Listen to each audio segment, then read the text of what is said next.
کاش کوئی حضور نو جانے اور سمجھے اور پڑھے. میں نہیں سمجھ آئی کہ بندہ ایم اے ہوئے اور ادھے کو بندہ پوچھے با تو کی پڑھے ہوا کہ میں ایم اے بھی ہاں تو میں پرائمری بھی ہاں. بندہ جو آلو سنت اہل حدیث ہو گیا ہے پھر میں دسو تھلوہ تعارف پرائمری دکران دی کیڑی لوڑ ہے کہ میں بریلوی ہاں، میں دیوبندی ہاں، میں شافعی ہاں، میں مالکی ہاں، میں حنبلی ہاں. سب تو اونچا درجہ ہے کہ میں محمدی ہاں. آؤ ساری فرقہ وریت کا خاتمے کا ایک ہی راستہ ہے. حنفیت، شافیت، مالکیت، حنبلیت، بریلویت، دیوبندیت، وہابیت، جناب ساری نسبتوں پر پابندی ہو. پوری امت کی ایک ہی نسبت ہو، وہ محمد مصطفیٰ کے نام پر. آؤ اتحاد چاہتے ہو، اتحاد کا یہ فرمولہ ہے. اتحاد کا کوئی فرمولہ نہیں کہ اپنے سے ڈیٹ غیر حدیث بلا کے تقریر کرواؤ. یہ کوئی اتحاد امت نہیں ہے کہ غیر اہل حدیث کو اپنے سٹیج پہ کھڑا کر کے تکریم کرو، تعظیم کرو. من وقر لصاحب بدعہ فقد آن علی عدم الدین. تم نے آج تک اہل حدیث علماء، تم سے میں مخاطب ہوں، مسجدیں تم نے الگ بنوائی، مدارس تم نے الگ بنوائے، جماعت کی کروڑوں کی لاکھوں کروڑوں کی زکاة اکٹھی کر کے مسجد الگ کڑی کی، مدرسے الگ کڑے کیے کہ ہم نے الگ مسجد بنانی ہے، ہماری نماز سنت کے مطابق ہے، ہم نے مسجد الگ کڑی ہے. کروڑوں روپے خرچ کروا کے، نعرے لگوا کے، نہ حنفیہ نہ جعفریہ، محمدیہ کے نعرے لگوا کے اور غیر اہل حدیث کی نفرت دل میں ڈال کے آج سٹیج پر کرسی خطابت انہیں دے دیتے ہو. تم پر، تمہاری سوچ پر، تمہارے نظریے پر واپس کرو. قوم میری جماعت کی وہ زکاة، وہ صدقات، وہ خیرات تم نے الگ مسجدیں بنوا کے آج پھر میری جماعت کو، میرے مسلک کو، میرے ارکان کو، غیر اہل حدیث کو ممبر پہ بلا کے تقریر سنوانا چاہتے ہو. میں نہیں مانتا ایسے اتحاد کو. اتحاد کرنا ہے تو ایک ہی راستہ ہے کہ ساری نسبتیں چھوڑ کے آؤ اور محمد مصطفیٰ سے جڑ کے آؤ. نعرہ تکبیر، ہاتھوں کو بلند کر کے نعرہ تکبیر. عظمت مصطفیٰ، مسلک حق، مسلک اہل حدیث. تو انہوں نے فرمایا بیٹا یہ بات میری یاد رکھنا، نبی پاک صلی اللہ علیہ وسلم اللہ کے محبوب ہیں. بھائی اس بات کا تو پتہ ہے نا، نبی پاک صلی اللہ علیہ وسلم اللہ کے محبوب ہیں اور اللہ اپنے محبوب کی ہر ادا کو زندہ رکھنا چاہتا ہے. اللہ اپنے محبوب کی ہر ادا کو زندہ رکھنا چاہتا ہے. یہ جن چیزوں میں تمہیں اختلاف نظر آتا ہے اللہ کو تو اسی میں محبت نظر آتی ہے. کوئی ہاتھ یہاں باندھے اس کے نبی کی ادا ہے، کوئی یہاں باندھے اس کے نبی کی ادا ہے، کوئی ہاتھ کھولے اس کے نبی کی ادا ہے. جب وہ خدا اپنے نبی کی ہر ادا کو زندہ رکھنا چاہتا ہے تم کیسے مٹا سکتے ہو؟ الحمدللہ، الحمدللہ رب العالمین، والصلاة والسلام علی سید الانبیاء والمرسلین وعلی آلہ الطیبین الطاہرین واصحابہ اجمعین. اما بعد، قال اللہ تبارک و تعالی فی القرآن المجید: اعوذ باللہ من الشیطان الرجیم، بسم اللہ الرحمن الرحیم. کنتم خیر امت اخرجت للناس تأمرون بالمعروف وتنہون عن المنکر. آمنت باللہ، صدق اللہ العظیم. اللہ رب العزت کی حمد و ثنا کے بعد اور پاک پیغمبر صلی اللہ علیہ وآلہ وسلم کی ذات پاک پہ ہدیہ درود و سلام پیش کرنے کے بعد نہایت واجب الاحترام معزز علماء، سامعین و حاضرین، بزرگوں، دوستوں، عزیز بھائیوں،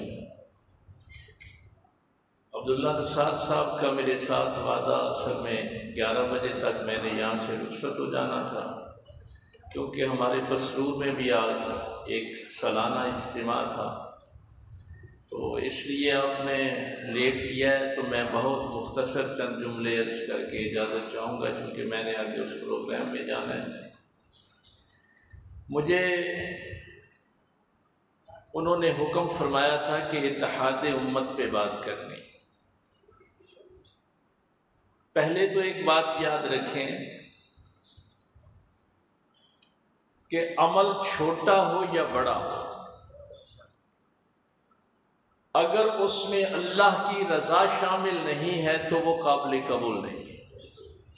یہ بنیادی عقیدہ ہے۔ اب اللہ کی بارگاہ میں ہم مقبول ہونا چاہتے ہیں تو یہ آیہ کریمہ جو ہے آج یہی ہدیہ کر رہا ہوں آپ کو۔ کبھی سوچیں، چونکہ میں نے عبداللہ نثار صاحب سے بھی کہا تھا کہ میں تقریر کو اس لیے نہیں کرتا کہ ذرا بلے بلے ہو جائے۔ اگست میں بھی میں یہاں کھیالی میں آیا تھا، آپ دوست وہاں موجود تھے کئی۔ میں سمجھتا ہوں کہ اگر قرآن کی ایک آیت پہ بھی آپ بیٹھ کے غور و فکر کر لیں گے تو میرے آنے کا مقصد جو ہے وہ پورا ہو جائے گا۔ اللہ تعالیٰ نے پورے قرآن میں کہیں یہ نہیں کہا کہ اگر تم بریلوی بنو گے تو تم بہترین ہو، تم دیوبندی بنو گے تو بہترین ہو، اہل حدیث بنو گے تو بہترین ہو، شیعہ بنو گے تو بہترین ہو۔ بہترین کب بنو گے؟ کنتم خیر امت، جب امت بنو گے تو بہترین ہو۔ تو اللہ کی نگاہ میں امت بہترین ہے۔ تو یہ عبداللہ نثار صاحب نے بڑی محنت کی، اور دیکھیے سب سے بڑا جو بت بھی ہے نا، اللہ شرک کا گناہ معاف نہیں کرتا۔ ان اللہ لا یغفر ان یشرک بہ ویغفر ما دون ذلک لمن یشاء، لیکن قرآن سب سے بڑا شرک پتہ ہے کسے کہتے ہیں؟ ہم سمجھتے ہیں کہ یہ لات منات عزا، یہ مورتیاں، یہ بڑے بت ہیں۔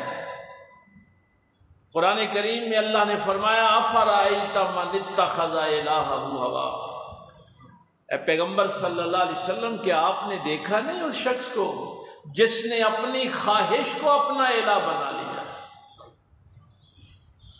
سب سے بڑا بت جو ہے وہ اپنی خواہش کے خلاف لڑنا ہے۔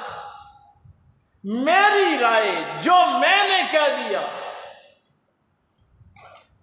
آپ کو پتہ ہے 800 سال مسلمانوں نے اسپین پہ حکومت کی،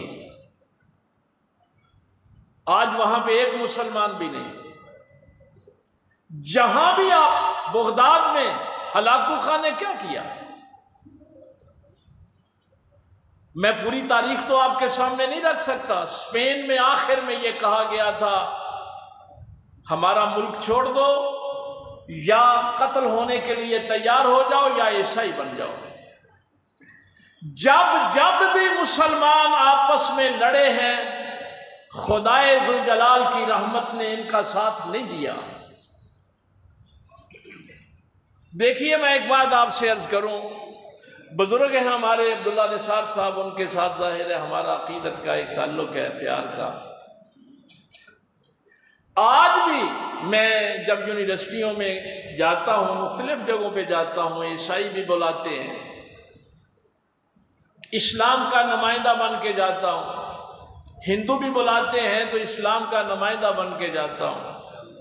اتحاد اور اتفاق فلسفے کی زبان میں جب آپ اس کو سمجھیں گے نا، اتفاق ہوتا ہے اپنی شناخت قائم رکھتے ہوئے اکٹھے ہونا۔ اتفاق کا مطلب ہوتا ہے کہ آپ اپنی شناخت قائم رکھیں اور کسی مسئلے پہ اکٹھے ہو جائیں۔ جیسے میرے بھائی کہہ رہے تھے کہ ختم نبوت پہ ہم سب اکٹھے ہوتے ہیں۔ اتحاد ہوتا ہے اپنی شناخت ختم کر کے کسی ایک امام کے پیچھے اکٹھے ہونا۔ یہ اتحاد امت کی آج بات ہو رہی ہے۔ جب تک آپ کی اپنی شناخت برقرار ہے، امت کے سمندر میں آپ داخل نہیں ہو سکتے۔ امت امام کے بغیر ہوتی نہیں ہے، امت کا تعلق ہوتا ہے امام کے ساتھ۔ یہ بحث تھوڑی سی لمبی ہے، لیکن میں ایک جملہ صرف آپ کو عرض کر دوں۔ امت کو امام کی ضرورت ہوتی ہے، امام کو امت کی ضرورت نہیں ہوتی۔ کوئی ایک بھی ماننے والا نہ ہو، نبی نبی ہوتا ہے، امام ہوتا ہے۔ اور قرآن کہتا ہے اِنَّ ابراہیم کان امۃ، ابراہیم تو اکیلا ہی امت ہے۔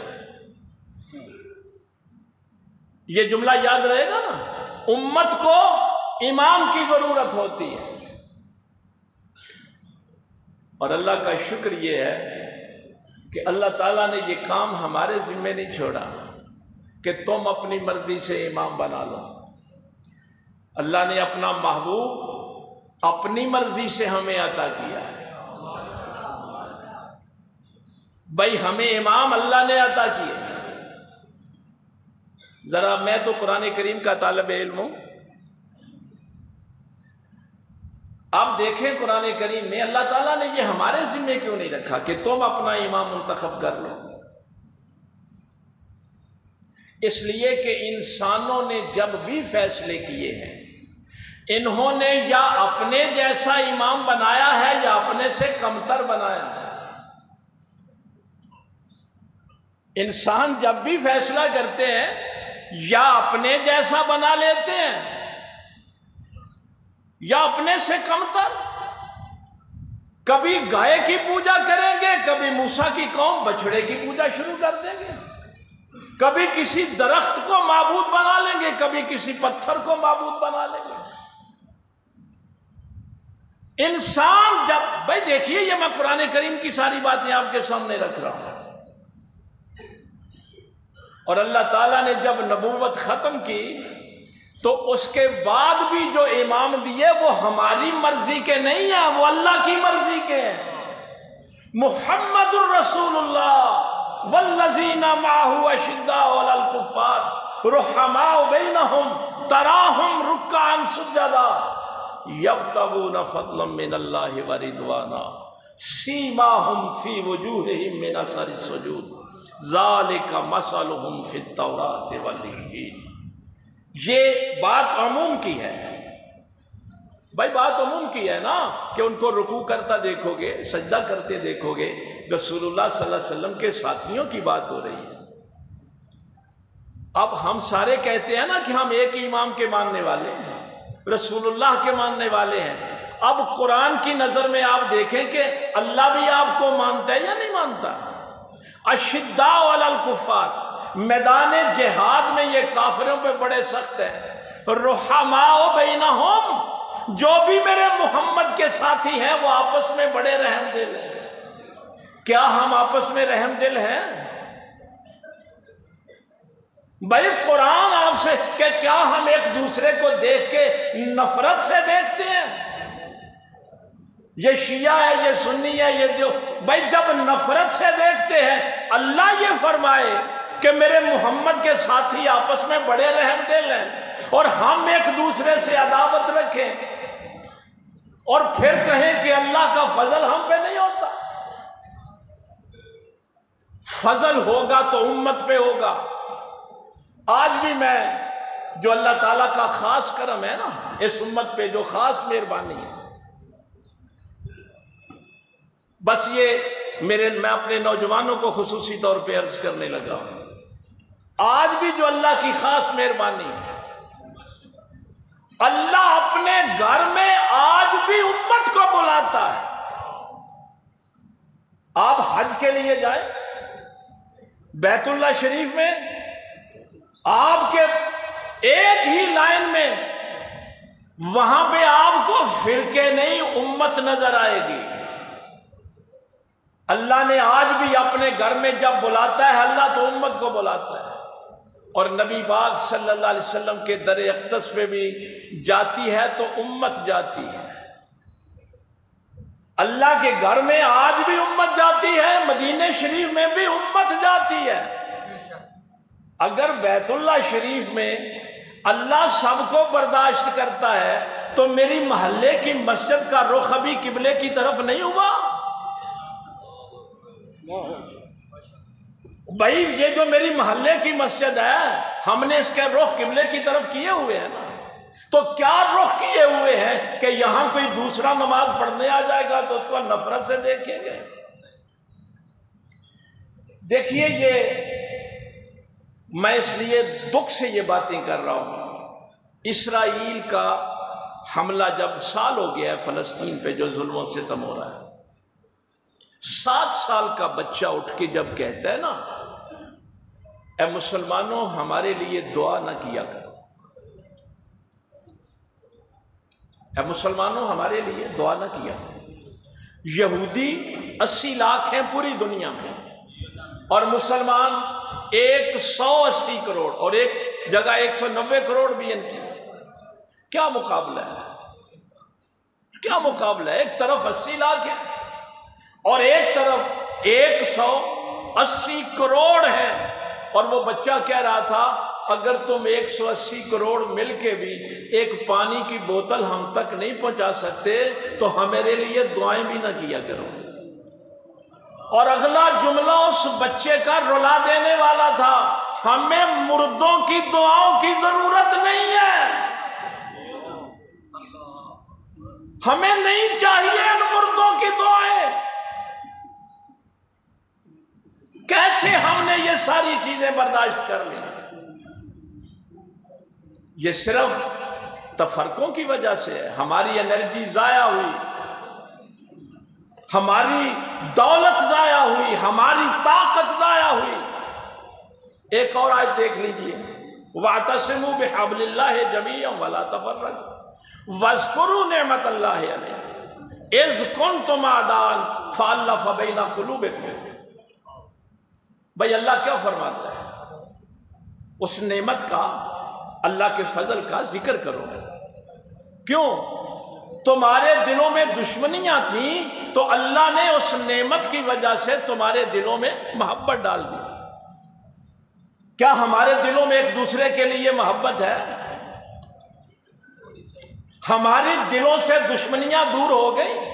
فَأَصْبَحْتُمْ بِنِعْمَتِهِ إِخْوَانًا، اور اس نعمت کی وجہ سے، رسول اللہ صلی اللہ علیہ وسلم کی وجہ سے تم آپس میں بھائی بھائی بن گئے۔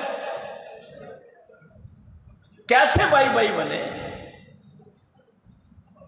مشرکین مکہ نے، سرداران قریش نے آ کے کہا تھا اے محمد صلی اللہ علیہ وسلم اگر آپ ان غریبوں کو اٹھا دیں نا اپنی بارگاہ سے تو ہم آپ کے پاس بیٹھنے کے لیے تیار ہیں۔ علماء آپ کو تفصیل بتا دیں گے، میں نے تو اشارہ کر کے چلے جانا۔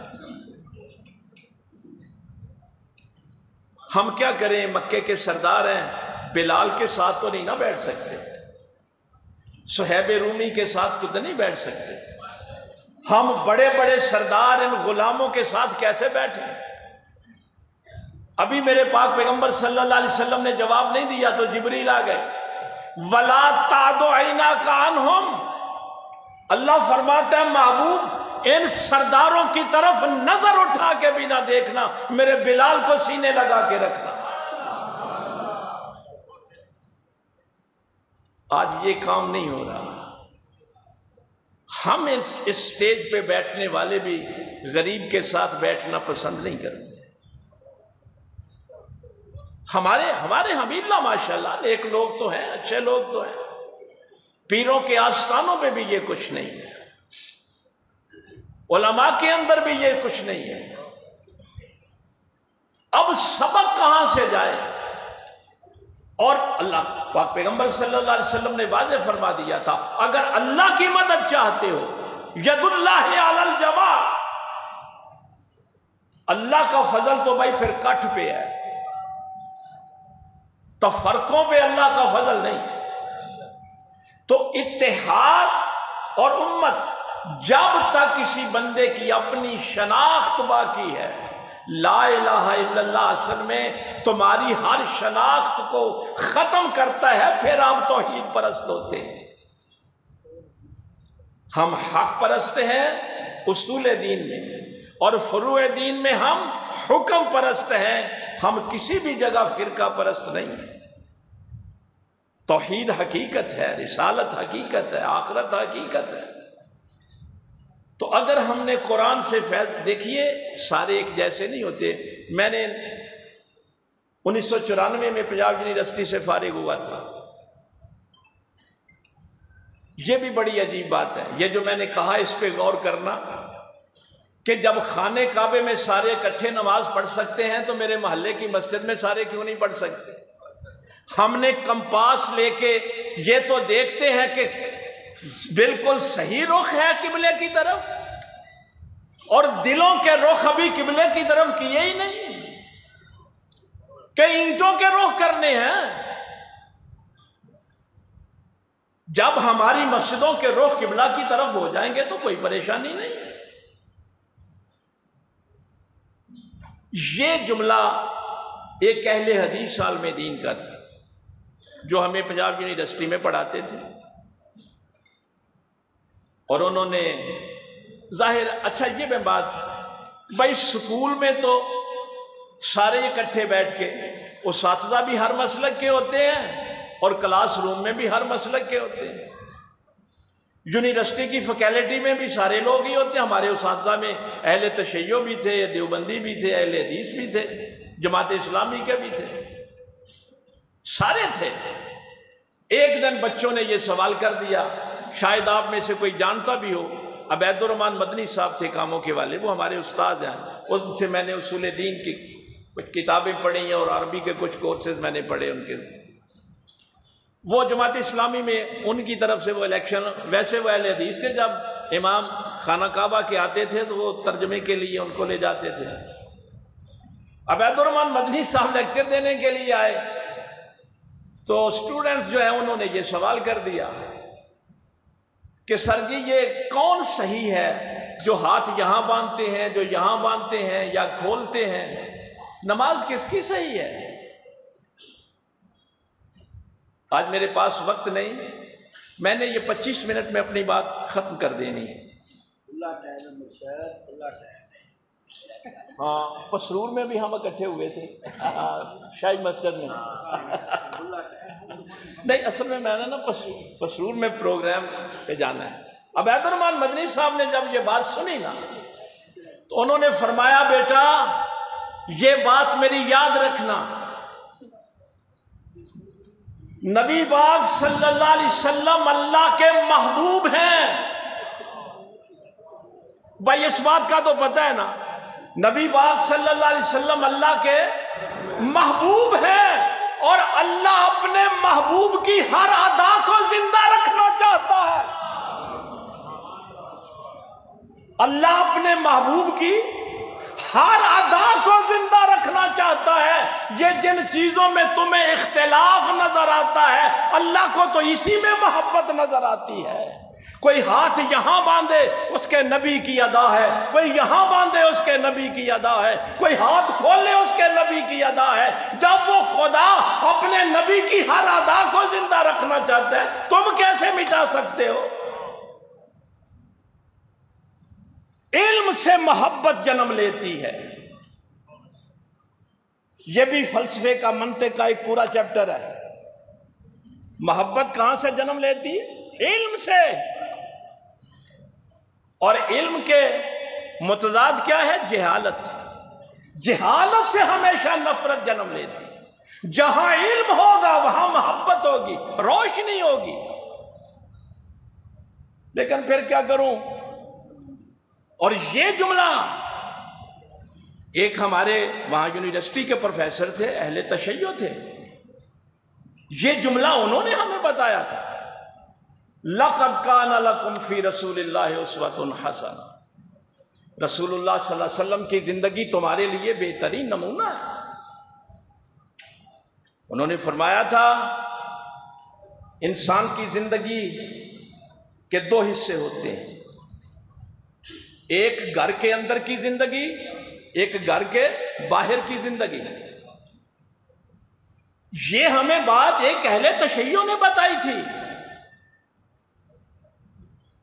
اسی طرح نبی پاک صلی اللہ علیہ وسلم کی بھی زندگیاں دو ہیں، ایک حضور کے گھر کی زندگی ہے، ایک حضور کے گھر سے باہر کی زندگی ہے۔ اگر نبوت کا دروازہ اندر کی طرف کھلے تو ان کو اہل بیت کہتے ہیں، اگر وہی نبوت کا دروازہ باہر کی طرف کھلے تو ان کو اصحاب رسول کہتے ہیں۔ اب یہ اہل بیت اور اصحاب ملیں گے تو رسول اللہ کا اسوہ مکمل ہوگا۔ اس بات پہ لڑنا نہیں ہے کہ فلاں اہل بیت کے ساتھ ہے، نہیں، پھر آپ رسول اللہ کو آدھا مانتے ہیں۔ ایک جملے میں بات کر دوں، ایک ہجرت کا واقعہ، گھر میں امانتیں کس کی ہیں، کس کو دینی ہے، گھر کی بات کا علی کو پتا ہے، غار میں کیا ہوا ابو بکر کو پتا ہے۔ دونوں کو ملائیں گے تو رسول اللہ کی سیرت مکمل ہوگی۔ بس اس کا اگلا جملہ صرف سن لیجیے آیت کا، سارے معاملات ٹھیک ہو جائیں گے۔ حضور کی زندگی کس کے لیے نمونہ ہے، کس کے لیے؟ یہی تو بات ہے، میں بچپن سے لے کے یونیورسٹی تک جملہ بینروں پہ اتنا ہی لکھا ہوتا ہے، لَقَدْ كَانَ لَكُمْ فِي رَسُولِ اللَّهِ أُسْوَةٌ حَسَنَةٌ۔ اللہ فرماتا ہے میرے رسول کو امام وہ مانتے ہیں۔ بھائی امام ہوگا تو امت ہوگی نا، کون امام مانتے ہیں؟ لمن کان یرجو اللہ والیوم الآخر، جن لوگوں کو یہ یقین ہے کہ انہوں نے اپنے اللہ سے ملاقات کرنی، جنہوں نے مرنا ہے، جن کو اس زندگی میں یقین ہے کہ مر کے اپنے اللہ سے ملنا ہے، آخرت کی فکر ہے، اس کو ضرورت ہے رسول اللہ کی۔ اور جس کو پتہ ہے کہ یہی دنیا اسی دنیا میں ہم نے سب کچھ حاصل کرنا ہے، اسی کی کامیابی ہے، اس کو تو رسول اللہ کی ضرورت ہی نہیں ہے۔ لمن کان یرجو اللہ والیوم، تو خدا کے لیے اب وقت آ گیا ہے۔ فلسطین کی صورتحال دیکھیے، یقین جانیے، یہاں باتیں کر لینا بڑا آسان ہے، اور پاک پیغمبر صلی اللہ علیہ وسلم کے ایک جملے پہ غور کرنا۔ سرکار نے ہمیں کیا فرمایا تھا؟ تم جسد واحد کی مانند، جب کلمہ پڑھ لیتے ہو تو تم سارے ایک جسم کی مانند۔ یار یہ کیسے ممکن ہے؟ یہ کیسے ممکن ہے کہ یہی فرمایا تھا نا کہ جسم کے ایک حصے کو تکلیف ہوگی تو دوسرا حصہ تکلیف کو محسوس کرے گا۔ تو آج کے بعد خدا کے لیے عبداللہ نثار صاحب مبارکباد کے مستحق ہیں۔ یہ مجھے پتہ ہے یہ کام آسان نہیں ہے، یہ کام بہت مشکل ہے۔ جب بھی آپ اتحاد امت کی بات کریں گے تو جن کی روٹی وابستہ ہے اسی دنیا کے ساتھ، وہ ساری طاقتیں اکٹھی ہو کے سامنے آ جائیں گے۔ یہ جہاد ہے اس دور میں بہت بڑا۔ میں صرف اپنی بات تو ذاتی کرنی چاہیے۔ میں نے جس دن اپنے اللہ سے دعا کی تھی، مولا کریم میں اپنی زندگی کا کوئی مقصد بنانا چاہتا، وہاں ہمارے پسرور میں رانا شفیق صاحب کی مسجد میں بھی ناصر مدنی صاحب اور ہم اکٹھے ختم نبوت کے پروگرام میں تھے، تو میرے اللہ نے میری مدد فرمائی۔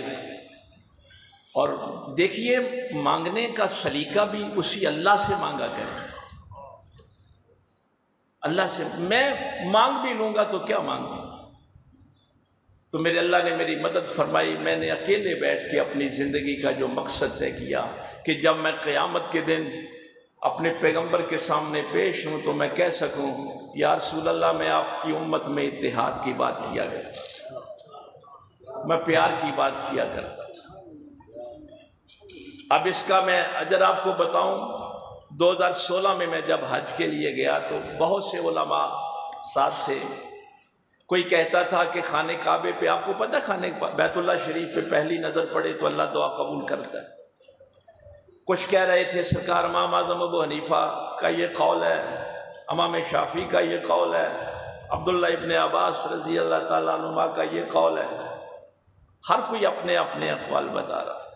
یہ بات میں پہلی دفعہ آپ کو بتا رہا ہوں، پہلی دفعہ یہ بات کہ جب میری پہلی نظر بیت اللہ شریف پہ پڑی تو میری زبان سے یہ الفاظ نکلے تھے، یا اللہ میرے نبی کی امت کی خیر فرما، اور میں سمجھتا ہوں کہ میرے خدا نے میری وہ دعا قبول کی ہے۔ کسی کو نفرت سے نہ دیکھے، کمزوریاں ہیں ہر شخص کے اندر ہے۔ جو تقوی ابو بکر صدیق رضی اللہ تعالیٰ کا وہ میرا تو نہیں ہو سکتا۔ اچھا پھر اگلی ایک اور بات بھی ہے، ہم اسی کالے بڑی چھیتی پہ جانے ہیں۔ میں نے دیکھیے جی قرآن سے استدلال کیا ہے، میں نے حدیث سے استدلال کیا، حدیث صحیحہ کی بات کی ہے، وہ اگلا بندہ پھر بھی نہیں مان رہا۔ اور بھائی ہر بندے کی استطاعت علیحدہ علیحدہ ہوتی ہے۔ ابو بکر کو کوئی چیز نہیں پوچھنی پڑتی، پہلی دعوت میں ہی ایمان لے آتے ہیں، لیکن انہی کے باپ ابو قحافہ کو فتح مکہ تک انتظار کرنا پڑتا ہے۔ علی پہلے ہی دن دعوت ذوالعشیرہ پہ 10 سال کی 8 سال کی عمر میں دعوت قبول کر لیتے ہیں، لیکن بھائی عقیل کو کتنا عرصہ لگتا ہے، ایک ہی ابو طالب کی اولاد۔ اور غزوہ بدر میں کیا ہوا تھا؟ علی ادھر کھڑے تھے، عقیل ادھر کھڑے تھے، حمزہ ادھر کھڑے تھے، عباس ادھر کھڑے تھے، عتبہ ادھر، بیٹا ادھر، ابو عبیدہ ابن جراح ادھر، لیکن کالیاں نہیں پہنا۔ ہر شخص کی ذہنی استطاعت، بس آخری جملہ عرض کرنے لگا ہوں، جب تک آپ کسی بندے کو یہ ثابت نہ کریں کہ میں تیرا ہمدرد ہوں، آپ اس کو دعوت دے ہی نہیں سکتے۔ ہمارے چونڈے کو نا ثانیہ ربوہ کہتے ہیں، دوسرا ربوہ کہتے ہیں، مرکز ہے قادیانی۔ یہ بھی میں اپنے علماء سے بھی عرض کروں گا، چونکہ اس نوجوان وہ میرا درس قرآن، وہاں ماہانہ درس قرآن ہوتا ہے، سننے کے لیے آتا تھا۔ اللہ تعالیٰ نے اس کو توفیق دی، کچھ دیر کے بعد وہ توبہ کر کے مسلمان ہو گیا، اس نے چھوڑ دیا مرزے کو۔ لیکن ایک جملہ، میں خانہ خدا میں بیٹھا ہوں، میرا دل کانپ گیا اس کے جملے سے۔ اس نے کہا میں قادیانیوں کے گھر پیدا ہوا، اس میں میری کیا غلطی؟ جو میرے والدین نے مجھے سبق دیا میں نے پڑھ لیا، اگر میں آپ کے درس قرآن میں نہ آتا تو مجھے حقیقت کا کیسے پتہ چلتا؟ اگر آپ بھی مجھے گالیاں دیتے، برا بلا کہتے، تو میں حق پہ کیسے آ سکتا تھا؟ اس لیے ہمارے سکولوں میں ضرورت ہے، ہماری بارز میں تو ظاہر اپنی بار میں بھی لیکچر کے لیے جاتا ہوں، وہاں ہماری بار کے ایک صدر تھے قیوم بٹ صاحب، فوت ہو گئے ہیں، وہ بھی قادیانیت سے توبہ کر کے مسلمان ہوئے۔ تو ہمیں وہ اساتذہ تیار کرنے چاہیے، ہمیں وہ وکلاء تیار کرنے چاہیے، ہمیں وہ اسٹوڈنٹس تیار کرنے چاہیے جو اسکولوں کالجوں میں محبت کے ساتھ اپنے ساتھیوں تک پیغام تو پہنچائیں، وکلاء کو پیغام پہنچائیں، پروفیسروں کو پیغام پہنچائیں۔ کب تک ہم یہ باتیں ایسے کرتے رہیں؟ تو آج خوشی سب سے بڑی یہ ہے کہ آج اجتماع امت کا ہے، اور آج اس کا رخ قبلے کی طرف ہے، اور میرے پاک پیغمبر صلی اللہ علیہ وسلم کا یہ جملہ یقین جانیے مجھے تو سکون قلب نصیب ہوا کہ ید اللہ علی الجماع، اللہ کا فضل جماعت پر ہے۔ کوشش کریں جتنی بھی استطاعت ہے، فاتقوا اللہ ما استطعتم، اور بھائی جتنی استطاعت ہے اتنا تو تقوی اختیار کرو۔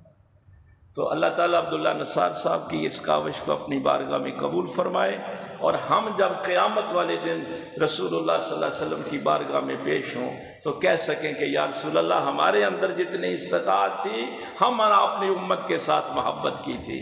حضور کو اپنی امت سے بڑی محبت ہے، یقین جانیے سرکار کو اپنی امت سے بڑی محبت۔